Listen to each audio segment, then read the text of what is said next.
Video 1 of the Mosin Nagant build. Don't miss this, hang in there.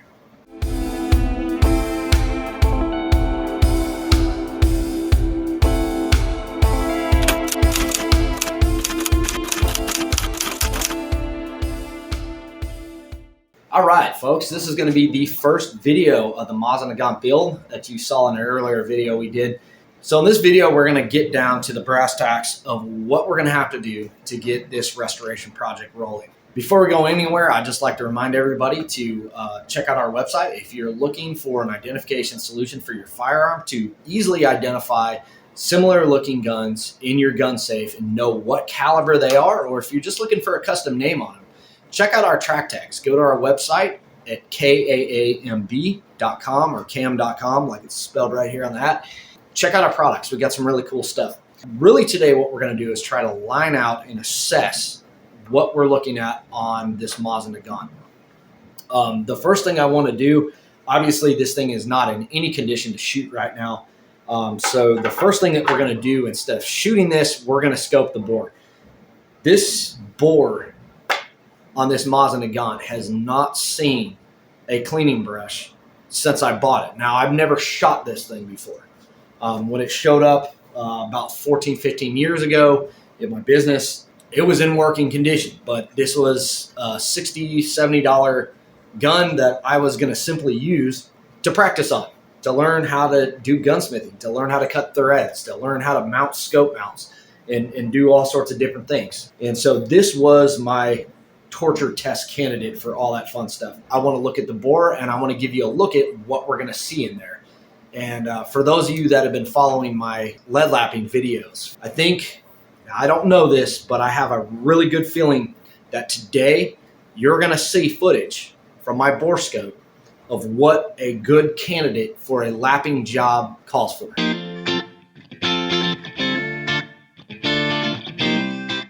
If you want to know what I am looking at, is I got my computer screen mounted in here so you can see the bore scope up there in the TV screen. So we are recording. So right now we're entering the chamber area, and I'm already starting to see about a very minute amount of rust. And here we're entering the throat.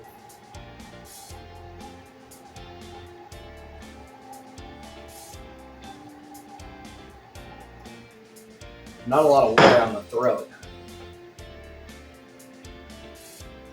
But we do see quite a bit of rust in here. Even if you look, if you don't look directly at the mirror, but look on the outside of the mirror, you can see quite a bit of rust in there. A little bit of copper fouling, which is nothing outside of the ordinary. So this thing was probably shot in some point in a war or in military training. There's a lot of micro pitting in this bore. Ooh, there's some good rust right there. Yeah. Whoa. There we go. That's what I was looking at. Got a real nice nick on that land right there too.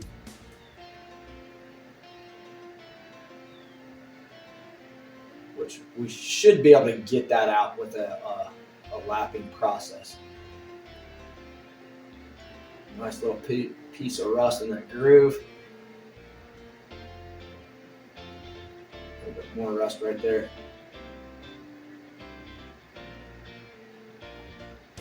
Wow.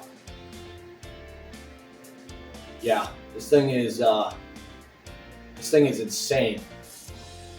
So if you're watching up here in this mirror right now, I wanted to give you a little bit of an illustration how dramatic this makes things appear. I'm gonna put this on my shirt and I want you to see how magnified. See, look at that. You can see the shirt threads.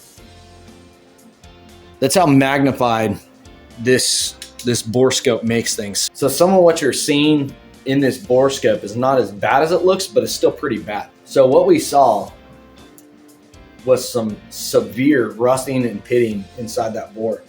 And to be honest with you, for those of you out there that have wondered, hey, I'm seeing some inaccuracy issues with my firearm. What's a good candidate for lapping? This gun is a good benchmark to say, hey, you need to lap your bore. And quite honestly, I don't even know if this is going to be enough. I don't even know if lapping is going to fix this. So really what I need to do is rescope this after we remove the rust and reassess it from there.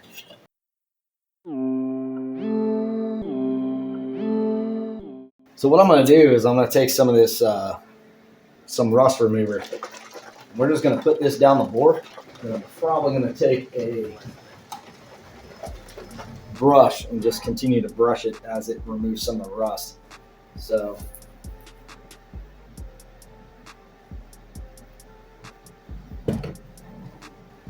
here I have a special bore brush, and basically what I use this for, it's just a copper brush, and what I do is I wrap it in steel wool. It kind of gives me an ability to scrub some of this rust off and kind of polish the surface. And what I'm going to do is I'm going to just kind of soak it in this rust remover.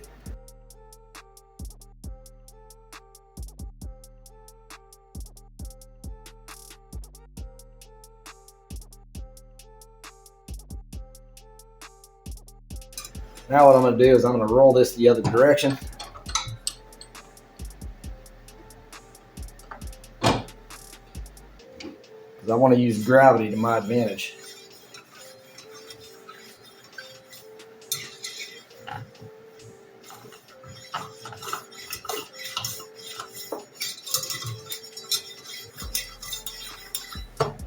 I'm sure this is pretty obvious, but I would not recommend sticking your electronic bore scope down this bore to make sure you got all the rust covered.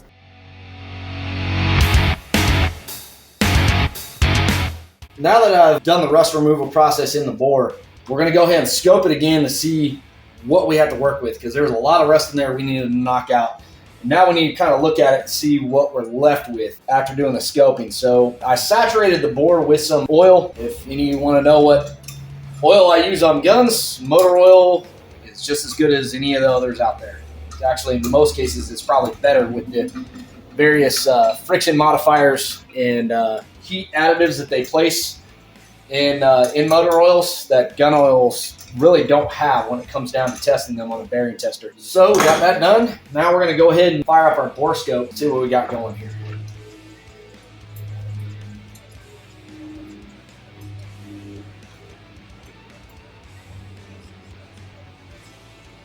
All right, well, we're looking much better in the chamber. They were coming into the throat.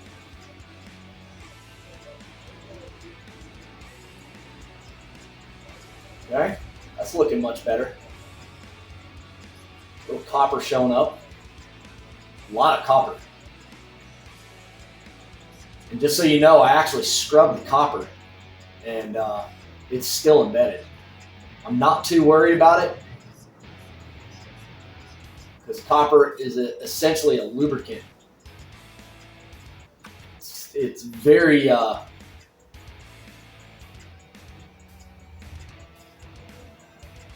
what do we have here? That was a spot of rust. Look at that, that's amazing. That's where that spot of rust was at. Well, that's some type of, oh no, what is that? Look, right here, don't look at the mirror, look right off to the side of the mirror. You see how that kind of just jumps. So that had to have been a piece of rust that was just sitting there. Yeah, you can see how it kind of chewed away at that land. But just from sitting in there, how bad that knocked out surface metal. That's crazy. Wow. But as I was saying, copper essentially acts as a friction modifier in the bore. That's why if you ever clean all the copper out of your bore, you have to refoul it in order for you to grip right, because it does help with friction. It's just too much copper becomes a problem. You can see just the roughness of the bore surface, how it just kind of just scrapes that copper up. And lapping will help that. And it's looking a lot better. Now we're starting to get midway into the bore. What do we got here? And just a couple little pits. Oh, there's a little bit of rust. There's some real deep pits right there.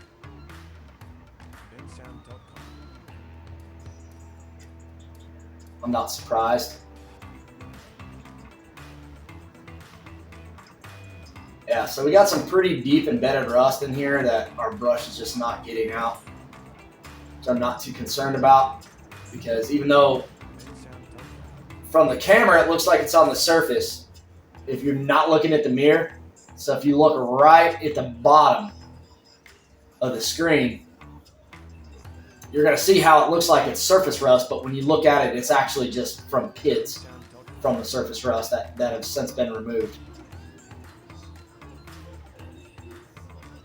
Yeah. That's about what I was expecting to see further down.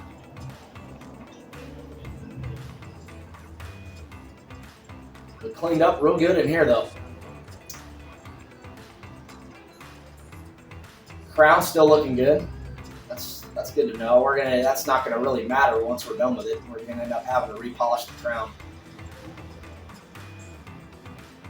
But all is looking good. We are just a couple areas that are really bad that we'll be able to work out. So ultimately, looking at the Mosin Nagant, because I need to be more refined on this channel, according to some users that don't like me to say Mosin. So it should be Mosin. So ultimately, looking at the Mosin, now you got me saying it. So ultimately, looking at the Mosin, we have our work cut out for us when it comes down to the bore. And in the next video, we're going to go ahead and fire up that lapping process and show you how that's done. Folks, if you're finding these videos interesting, cool, or helpful in your own gunsmithing adventures, please consider subscribing to the channel and giving this video a like so it gets out there. Thanks again for watching. Until next time, I'm the Gun Psychiatrist signing off. And God bless America again.